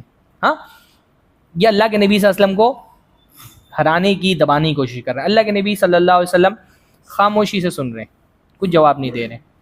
جب وہ اپنی بات سے فارغ ہو گیا تو اللہ کے نبی صلی اللہ علیہ وسلم نے پوچھا قد فرغت یا ابو الولید، ابو الولید تم فارغ ہو گئے اپنی گفتگو سے، جو بولنا تھا تم بول چکے؟ عتبہ ابن ربیعہ نے کہا ہاں مجھے جو بولنا تھا میں بول چکا. اللہ کے نبی نے اس کی بات کا کوئی جواب نہیں دیا. اللہ کے نبی نے صرف اس کے سامنے کلام قرآن مجید پڑھنا شروع کیا. اللہ کے نبی نے پڑھنا شروع کیا، بسم اللہ الرحمن الرحیم، تنزیل من الرحمن الرحیم، کتاب فصلت آیاتہ قرآنا عربیا لقوم یعلمون. قرآن کی آیتیں پڑھنی شروع کی. اس کی حالت یہ ہو گئی نا کہ اس کے چہرے کا رنگ بدل گیا. عرب کے لوگ عرب کے لوگ کافر تھے، مسلمان نہیں تھے، پر کیونکہ عربی جاننے والے تھے نا تو اس کلام کی تاثیر کو محسوس کرتے تھے دل میں. ہمارا پرابلم یہ ہے کہ ہم کیونکہ قرآن کی زبان کوئی نہیں جانتے تو وہ جو اثر ہونا چاہیے قرآن کی آیات کا وہ ہماری دلوں پر نہیں ہوتا، جو ایون کافروں پر ہوتا تھا. حتیٰ کہ قرآن مجید میں اللہ رب العالمین نے فرمایا، جو بنی اسرائیل کے لوگ ہیں اللہ تعالیٰ نے ان کے فرمایا کہ تم ان کو دیکھو گے جب اللہ کی آیتیں ان پہ تلاوت کی جاتی ہے ترى اعینہم تفیض من الدمع، ان کی آنکھوں سے آنسو بہ رہے ہوتے ہیں. وہ بنی اسرائیل کے، لیکن قرآن کی کیونکہ زبان ان کی عربی تھی تو وہ جو امپیکٹ تھا وہ ڈائریکٹ اپنے دل پہ محسوس کرتے تھے اس کو. تو وہ بالکل جب اس نے اللہ تعالیٰ کا کلام سننا شروع کیا اللہ کے نبی کی زبان سے، بھائی اللہ کا کلام اور پڑھنے والے کون ہیں؟ اللہ کے نبی. اس سے زیادہ امپیکٹ اور اثر کس کا ہو سکتا ہے؟ وہ بالکل دنگ رہ گیا. اس کلام نے اس کو بالکل ایسے ساکت کر دیا، خاموش، اس کے چہرے کا رنگ اڑ گیا. اور جو قریش کے لوگ بغل بغل میں کھڑے ہو کر کے دیکھ رہے تھے ان کو لگ رہا تھا ابھی عتبہ ابن ربیعہ اللہ کے نبی صلی اللہ علیہ وسلم کو ڈیبیٹ میں پچھاڑ دے گا اور ہم اللہ کے نبی صلی اللہ علیہ وسلم کا استہزاء اور مذاق بنائیں گے. وہ خود تعجب میں پڑ گئے کہ عتبہ کو کیا ہو گیا. ہاں، یہاں تک کہ جب اللہ کے نبی صلی اللہ علیہ وسلم اس آیت پر پہنچے، آیت نمبر 13 پر، فَإِنْ أَعْرَضُوا فَقُلْ أَنذَرْتُكُمْ صَاعِقَةً مِثْلَ صَاعِقَةِ عَادٍ وَثَمُودَ. ترجمہ اس کا یہ کہ اگر پھر بھی یہ اعراض کریں تو ان سے کہو کہ میں تم کو ڈراتا ہوں اس کڑک سے، اس عذاب سے جو عذاب نازل ہوا تھا عاد اور سمود پر. تو جب یہ آیت اللہ کے نبی نے پڑھی تو عتبہ ابن ربیعہ کود گئے اللہ کے نبی پر اور اللہ کے نبی صلی اللہ علیہ وسلم کا منہ بند کرنے لگا اور اللہ کے نبی صلی اللہ علیہ وسلم کو رشتہ داری کا حوالہ دینے لگا کہ آپ ہمارے رشتہ دار ہیں، ایسی بات مت کریں. کیونکہ عاد اور سمود کون لوگ تھے؟ یہ قریش کے لوگ بہت اچھے سے جانتے تھے. عاد اور سمود اصل میں وہ قبیلہ تھا نا جو عربوں میں ہی، جس کو عرب بائدہ کہا جاتا ہے، یعنی وہ عرب کے قبیلے جو عذاب کی وجہ سے ہلاک ہو گئے تھے. عاد اور سمود اصلاً عرب کے لوگ تھے جو عرب میں قبیلے تھے اور ان میں اللہ تعالیٰ نے رسول بنا کر کے بھیجا اور انہوں نے جب رسولوں کا انکار کیا تو ان کو تباہ و برباد کر دیا گیا. تو عاد اور سمود کی تاریخ عرب کے قریش کے لوگ بہت اچھے سے جانتے تھے. بنی اسرائیل کی تاریخ نہیں جانتے تھے کیونکہ بنی اسرائیل اصلاً عرب کے نہیں تھے، وہ شام کے تھے. لیکن عاد اور سمود کی تاریخ کو قریش والے بہت اچھے سے جانتے تھے. یہ جب سفر سے گزرتے تھے تو ان علاقوں سے گزرتے تھے جہاں پر یہ قومیں کسی زمانے میں آباد تھیں. ان کا جو کلچر تھا، ان کی جو سویلائزیشنز تھی، ان کی باقیات بھی موجود تھی. تو ان کو پتا تھا کہ یہ بڑی طاقتور قومیں تھیں لیکن اللہ کا عذاب آیا تو ان کو تباہ و برباد کر دیا گیا. اور عتبہ ابن ربیعہ زیادہ کون جانتا ہوگا اس کو. تو عتبہ ابن ربیعہ کو زبان اس کی عتبہ ابن اللہ کی زبان بند کر دی, اور بھاگ کر کے جو ہے نا وہ اپنے گھر میں چلا گیا, اور اللہ کے نبی کو اپنی جو ہے نا وہ اللہ کے نبی صلی اللہ علیہ وسلم کو رشتہ داری کا حوالہ دینے لگا. تو ابو جہل جس نے بھیجا تھا عتبہ ابن ربیعہ کو اللہ کے نبی کا مقابلہ کرنے کے لیے, تو ابو جہل گیا عتبہ ابن ربیعہ کے پاس کہ میں نے تم کو بھیجا تھا مقابلہ کرنے کے لیے, تم نے کیا کیا؟ اذبوت الی محمد ام اعجبک طعامہ. یہ تفسیر تبری میں امام تبری نے نقل کیا کہ تم بھی بے دین ہو گئے ہو, محمد کے دین کو قبول کر لیا یا اس کا کھانا تم کو پسند آ گیا. تو عتبہ ابن ربیعہ نے ابو جہل کو ڈانٹا, اور ابو جہل سے کہا کہ اللہ کی قسم میں نے اس سے زیادہ اعلیٰ ترین کلام کبھی نہیں دیکھا ہے. یہ کلام جو اس نے پیش کیا ہے نہ یہ تو شاعری ہے, نہ ہی یہ کہانت ہے, اور نہ ہی یہ کوئی جادو ہے. آپ یہ صرف مشرکین نہیں, آپ اللہ کے نبی صلی اللہ علیہ وسلم کے زمانے میں بہت سارے صحابہ کرام کو آپ دیکھیں گے قرآن کی ایک آیت پڑھ کے اسلام قبول کر لیا, قرآن کی ایک آیت سن کر کے اسلام قبول کر لیا. طفیل ابن عمرو الدوسی قبیلے دوس کے بہت بڑے سردار تھے, جو حضرت ابو ہریرہ کا قبیلہ تھا جو ہے وہ طائف کی طرف آباد تھے. تو طفیل بن عمرو الدوسی جب مکہ میں آئے عمرہ کرنے کے لیے, تو قریش کے لوگوں نے ان کو روک لیا, مکہ سے باہر ہی روک لیا, اور کہا دیکھو یہاں مکہ میں جو ہے نا وہ ایک آدمی آیا ہوا ہے اور اس کے کلام میں جادو ہے, تم اپنے کان کو اس کے کلام سے دور رکھنا, اس کا کلام نہیں سننا. اگر تم نے اس کا کلام سن لیا تو اس کا جادو تم پر بھی اثر انداز ہو جائے گا. تو طفیل بن عمرو الدوسی کہتے ہیں کہ جب میں نے یہ بات سنی تو میں نے اپنے کانوں میں روئی ٹھوس لی تاکہ کہیں اس کا کلام میرے کانوں میں نہ پہنچے. تو جب وہ کہتے ہیں کہ جب وہ طواف کر رہے تھے, طواف کرتے ہوئے وہ کہتے ہیں کہ مجھے خیال آیا کہ میں طفیل بن عمرو الدوسی ہوں, عربی شاعری کا اتنا ماہر ہوں, عربی کلام کا اتنا ماہر ہوں, تو میں کیوں کسی سے ڈر رہا ہوں, میں جاؤں وہ کلام سنوں, کوئی بھلا مجھ پر کیا اثر انداز ہو سکتا ہے. تو انہوں نے اپنی کانوں سے روئی نکالی اور اللہ کے نبی صلی اللہ علیہ وسلم کے پاس پہنچے, اور اللہ کے نبی صلی اللہ علیہ وسلم سے جب وہ کلام سنا تو اللہ کے وہ فرماتے ہیں وَتَلَا عَلَيَّ الْقُرْآنَ فَلَا وَاللَّهِ سَمِعْتُ قَوْلًا قَدْ أَحْسَنُ مِنْهُ وَلَا أَمْرًا أَعْدَلُ مِنْهُ فَأَسْلَمْتُ. میں نے ایک مرتبہ کلام سنا, میں نے اس سے اچھا کلام کبھی نہیں سنا تھا, اور اس سے اچھی انصاف پر مبنی بات میں نے نہیں سنی تھی. ایک کلام اللہ کے نبی سے ایک مرتبہ قرآن سن کر کے میں ایمان لے کر کے آ گیا. ایسے بہت سارے واقعات آپ کو ملیں گے. جبیر ابن مطعم رضی اللہ تعالیٰ عنہ اللہ کے نبی صلی اللہ علیہ وسلم کے صحابی ہیں, وہ کہتے ہیں کہ اللہ کے نبی صلی اللہ علیہ وسلم مغرب کی نماز میں سورہ طور پڑھ رہے تھے, تو اللہ کے نبی جب اس آیت پر پہنچے ام خلقوا من غیر شیء ام هم الخالقون ام خلقوا السماوات والارض بل لا یوقنون ام عندهم خزائن ربک ام هم المسیطرون, یہ آیتیں جب پڑھی اللہ کے نبی نے فرمایا, جب یہ پڑھی آیتیں اس مغرب کی نماز میں, کہتے ہیں کہ یہ پہلا وقت تھا جب ایمان میرے دل میں گھر کر گیا, اور یہ آیت سنتے ہوئے ایسا لگتا تھا قاد قلبی ان یطیر, ایسا لگتا تھا کہ میرا دل ابھی اڑ جائے گا سینے سے نکل کر. یہ قرآن مجید کے کلام کی تاثیر تھی, یہ عام سے عام لوگ نہیں. یعنی حضرت ابوبکر ایک مرتبہ ان کے قبیلے والوں نے اور قریش کے لوگوں نے ان کو بہت مارا, ہاں اتنا مارا کہ انہوں نے سوچا کہ اب میں مدینہ چھوڑ کر کے مکہ چھوڑ کے چلے جاؤں گا. تو مکہ چھوڑ کے جب جانے لگے تو ان کے ایک دوست تھے اور بڑے مطلب ڈپلومیٹ قسم کے انسان تھے, انہوں نے حضرت ابوبکر کو روک لیا اور ان کے قبیلے کے لوگوں کو بہت برا بھلا کہا کہ یہ اتنا بہترین انسان جو صلہ رحمی کرنے والا ہے, سچ بات بولنے والا ہے, غریبوں کی مدد کرنے والا ہے, تم اس کو نکال رہے ہو اپنے شہر سے. تو لوگوں نے کہا کہ یہ قرآن پڑھتا ہے اور قرآن پڑھنے کی وجہ سے ہم اس کو اسلام لے آئے, ایمان قبول کر لیا, اس لیے ہم اپنے قبیلے سے اس کو اپنے علاقے سے نکال رہے ہیں. تو اس نے صلح کرائی, اور صلح کرانے کے بعد یہ کہا کہ بھائی تم باہر مت قرآن پڑھو, اپنے گھر کے اندر قرآن پڑھا کرو, باہر لوگوں کو قرآن مت سناؤ.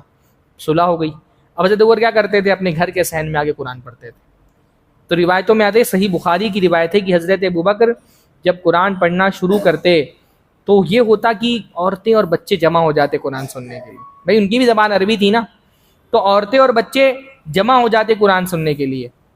تو یہ پھر مشرکین مکہ کو پریشانی ہونے لگی, کہا کہ یہ آدمی باہر آ کر کے قرآن پڑھتا ہے, وقت خشینا ان یفتنا ابناءنا و نساءنا, یہ آدمی باہر آ کر کے قرآن پڑھتا ہے, ہم کو ڈر ہے کہ اس کے قرآن کی وجہ سے ہماری عورتیں اور ہمارے بچے فتنے میں مبتلا ہو جائیں گے. عام لوگ قرآن کی اس تاثیر کو محسوس کرتے تھے. ایسی بہت ساری قرآن مجید میں واقعات ہیں جس سے ہم کو پتہ چلتا ہے قرآن کی تاثیر کتنی شدید تھی. ہم آج کے دور میں اس تاثیر کو محسوس کیوں نہیں کر پاتے؟ ہم کو وہ جو قرآن سن کر کے رونگٹے کھڑے ہو جن کے ہو جاتے تھے وہ ہمارے کیوں نہیں کھڑے ہو رہے ہیں؟ اس کی بنیادی وجہ کہ ہم قرآن کی زبان سے ہی واقف نہیں ہیں. جو اس کی اثر انگیز قرآن کے معجزات بہت سارے ہیں، یہ صرف ایک معجزہ نہیں قرآن کا، قرآن کے اس کے علاوہ بھی معجزات ہیں بھائی. قرآن کی جو پیشین گوئیاں ہیں، جو پریڈکشنز قرآن نے کی وہ صحیح ثابت ہوئے، وہ بھی قرآن کا معجزہ ہے نا. اللہ کے نبی صلی اللہ علیہ وسلم نے فرمایا کہ قرآن مجید میں اللہ نے فرمایا کہ روم جو ہے وہ مغلوب ہو گئے. جب روم اور ایران کی جنگ ہوئی مکہ کے اندر، اللہ کے نبی صلی اللہ علیہ وسلم اپنے صحابہ کے ساتھ تھے، تو ایرانیوں کو فتح مل گئی اور رومی جو ہے وہ پیچھے ہٹ گئے، اور جو مکہ کے مشرکین تھے انہوں نے جشن منانا شروع کر دیا. جشن کی وجہ یہ تھی کہ مکہ کے لوگ بھی بت پرست تھے اور ایرانی بھی بت پرست تھے، اور مسلمانوں کو تکلیف ہوئی کہ رومی بچے عیسائی تھے، لیکن رومیوں کا مذہب یعنی عیسائیوں کا مذہب مسلمانوں کے مذہب سے زیادہ مشابہ تھا. تقریباً جن نبیوں کو عیسائی مانتے تھے ان سارے نبیوں کو مسلمان بھی نبی مانتے تھے. تو ایرانیوں کی شکست سے مسلمانوں کو تکلیف ہوئی. تو قرآن مجید میں اللہ نے آیت نازل فرمائی غلبت الروم فی ادنی الارض وهم من بعد غلبهم سیغلبون، کہ آج قریبی زمین پر رومی لوگ گرچہ جو رومن امپائر تھا، بیزنٹین جو امپائر تھا، کہ آج کے وقت گرچہ وہ لوگ مغلوب ہو گئے ہیں لیکن بہت قریب وہ دوبارہ غالب آ جائیں گے. اور وہ ایسا وقت ہوگا جب مسلمان بھی اپنے غلبے میں خوشی منا رہے ہوں گے، مسلمان بھی خوشی منا رہے ہوں گے. آج کے دور کے محققین تک اس بات پہ تعجب کرتے ہیں کہ قرآن مجید نے پریڈکشن کیسے پہلے سے کر دیا تھا، کیونکہ اس کا کوئی امکان نہیں موجود تھا کہ روم کبھی اس کے بعد اس فتح پا سکیں گے. لیکن چند سالوں کے اندر اللہ نے فرمایا فی بضع سنین، کتنے دنوں میں یہ فتح یابی ملے گی وہ بھی قرآن مجید نے بتا دیا. بضع جو ہے وہ 3 سے لے کر کے 9 تک کی گنتی کو کہتے ہیں، یعنی 3 سے لے کر کے 9 سال کے بیچ میں یہ فتح یاب ہو جائیں گے. تو قرآن مجید نے پیشن گوئی کی، وہ پیشن گوئی صحیح ثابت ہے. قرآن کے جو سائنسی حقائق ہیں، قرآن مجید نے کوئی بات کہی ہے، آج سائنس جو ہے وہ اپنی ترقی کے بعد ان حقائق کی تصدیق کرتی ہے، وہ بھی قرآن مجید کا ایک معجزہ ہے. قرآن مجید نے جو ماضی کی خبریں بیان کی ہیں وہ بھی قرآن مجید کا ایک معجزہ ہے. یعنی معجزہ صرف اس کی زبان نہیں ہے، قرآن کے اندر اعجاز بہت سارے، پر قرآن کا سب سے امپیکٹ فل جو معجزہ ہے وہ کیا ہے؟ وہ اس کی زبان ہے، وہ اس کا کلام ہے. اس کلام کے اندر تاثیر ایسی تھی کہ مسلمان تو مسلمان، مشرکین تک اپنے آپ کو اس کو سننے سے نہیں روک پاتے تھے. حتیٰ کہ ابو سفیان اور ابو جہل جیسے لوگوں کے بارے میں روایتوں میں آتا ہے تاریخ کی کہ وہ اللہ کے نبی صلی اللہ علیہ وسلم کا کلام سننے کے لیے، دن میں تو نہیں سن سکتے تھے، تو رات میں چپکے سے آتے تھے کلام سننے کے لیے، اللہ کے نبی سے قرآن سننے کے لیے. ہم اس تاثیر کو کیوں نہیں محسوس کر پاتے؟ ہم اس لیے محسوس نہیں کر پاتے کیونکہ ہم نے کبھی قرآن کی زبان پر توجہ ہی نہیں دی. ہاں، آپ جتنا عربی زبان میں مہارت حاصل کرتے جائیں گے، قرآن کا جو حسن ہے نا، قرآن کا جو جمال ہے، قرآن کی جو بیوٹی ہے، اتنا ہی آپ اس کو محسوس کرنے کے لائق ہوں گے. اور واللہ دنیا میں اس سے بڑی اور کوئی نعمت ہی نہیں ہو سکتی کہ آپ قرآن کی اس بیوٹی کو محسوس کرنے لگیں، قرآن کے اس حسن کو، اس جمال کو محسوس کرنے لگیں. آپ تھوڑی سی بھی عربی سیکھیں گے نا انشاءاللہ تعالی، تو وہ بیوٹی، یعنی ترجمہ تو آپ پڑھ لیتے ہیں ماشاءاللہ، ترجمے سے آپ اللہ تعالیٰ کی مراد تک تو پہنچ جاتے ہیں، پر اللہ کے کلام کی بیوٹی کو نہیں محسوس کر سکتے. کیونکہ کسی بھی کتاب، کسی بھی زبان کا بالکل 100% ٹرانسلیشن ہو ہی نہیں سکتا ہے. ٹرانسلیشن تو ایک پردہ ہے آپ کے اور اللہ کے بیچ میں. آپ سوچئے کہ یہ کتنی بڑی محرومی کی بات ہے. قرآن کی زبان کو نہیں جاننا یہ کتنی بڑی محرومی ہے. ٹرانسلیشن کیا ہے؟ آپ کے اور اللہ کی بیچ، یعنی اللہ تعالیٰ کچھ بول رہے ہیں پر آپ ڈائریکٹ نہیں سمجھ سکتے، تو آپ کو بیچ میں ایک ترجمان کی ضرورت ہوتی ہے. ٹرانسلیٹر جو ہے وہ اس ترجمانی کا کام آپ کے لیے کر کے دیتا ہے. پر ٹرانسلیٹر کتنا بھی اچھا ہو، وہ کبھی بھی 100% ٹرانسلیشن تو قرآن کا نہیں ہو سکتا ہے، کر ہی نہیں سکتا ہے کوئی. اور ہمارے یہاں اردو زبان میں تو جو ٹرانسلیشنس ہوئے ہیں وہ تو عام طور پہ بہت ہی ناقص قسم کے ہوئے ہیں، کیونکہ عام طور پہ انڈیویجول لوگوں نے کوششیں کی ہیں. تو ایک فرد کے لیے تو بہت مشکل ہے کہ وہ قرآن کو ایز اٹ از ٹرانسلیشن، مطلب جو اس کے معنی کا ایک گہرائی ہوتی ہے، جو ڈیپنیس ہوتا ہے اللہ تعالیٰ کے کلام میں، اس تک کے کوئی ٹرانسلیٹر نہیں پہنچ پاتا ہے. بہت ساری مثالیں اس کی میں بتا سکتا ہوں. تو یہ جو قرآن کا جمال ہے، اس کو محسوس کرنے کا طریقہ کیا ہے؟ قرآن کی زبان سیکھیں. تھوڑا اس بیچ میں نے دیکھا کہ ماشاءاللہ اس حوالے سے تھوڑا سا ایک لوگوں میں جاگرکتا پیدا ہوئی ہے، بیداری آئی ہے. بہت ساری قرآن ٹرانسلیشن کی، ورڈ ٹو ورڈ ٹرانسلیشن کی کلاسز چلتی ہیں، لیکن یہ بھی زیادہ تر جو بیداری ہے وہ کل لے دے کر کے خواتین ہی میں. یعنی ہمارا تو تجربہ یہ ہے ISC میں بھی اور دوسرے اداروں میں بھی کہ عورتوں کی ماشاءاللہ جو ٹرانسلیشن کی کلاسز چلتی ہیں وہ 2-2 3-3 4-4 ان کے قرآن کے دورے ہو گئے ماشاءاللہ.